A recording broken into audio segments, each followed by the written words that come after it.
Hi, how are you today? In this video, we're going to dive into the thought of, wouldn't it be nice if I don't wake up tomorrow?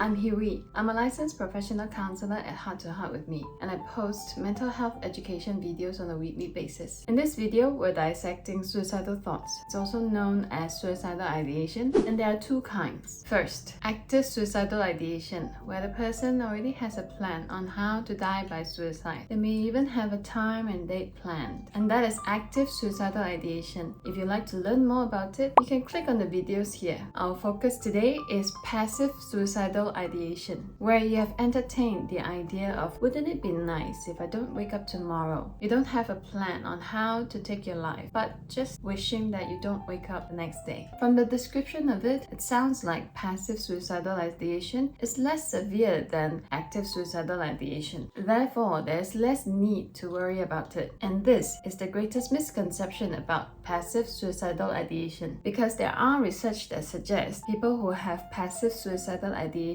are just different from people who have active suicidal ideation. Not less severe, but different. Different in the sense that they are less tolerant when it comes to the act of violence and physical pain, because the act of taking one's life, be it overdosing, using a weapon, or jumping off of a tall building, it always involves physical pain and act of violence on the self. So if you or someone that you know have entertained the thought of, wouldn't it be nice if I don't wake up tomorrow? Your emotional pain is not any less than someone who has active suicidal thoughts, but it means that you have a lower tolerance of violence and physical pain, and I'm grateful for that. So do not take passive suicidal ideation lightly. Furthermore, according to the same research, there are many factors that can contribute to an increase in tolerance of physical pain and violence, which then shifts one from the passive suicidal ideation category to the active suicidal ideation category. If you've entertained any passive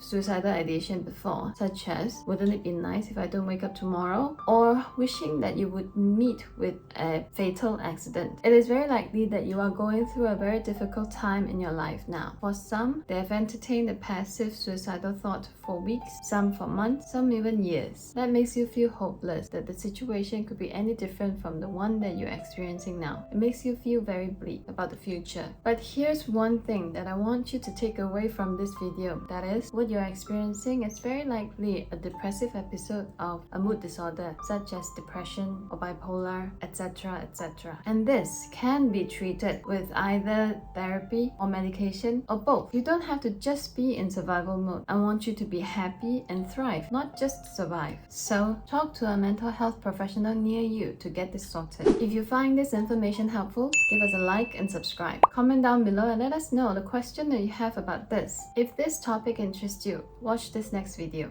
You are encouraged to use the information in this video to improve your mental health. However, this is not a substitute for professional help.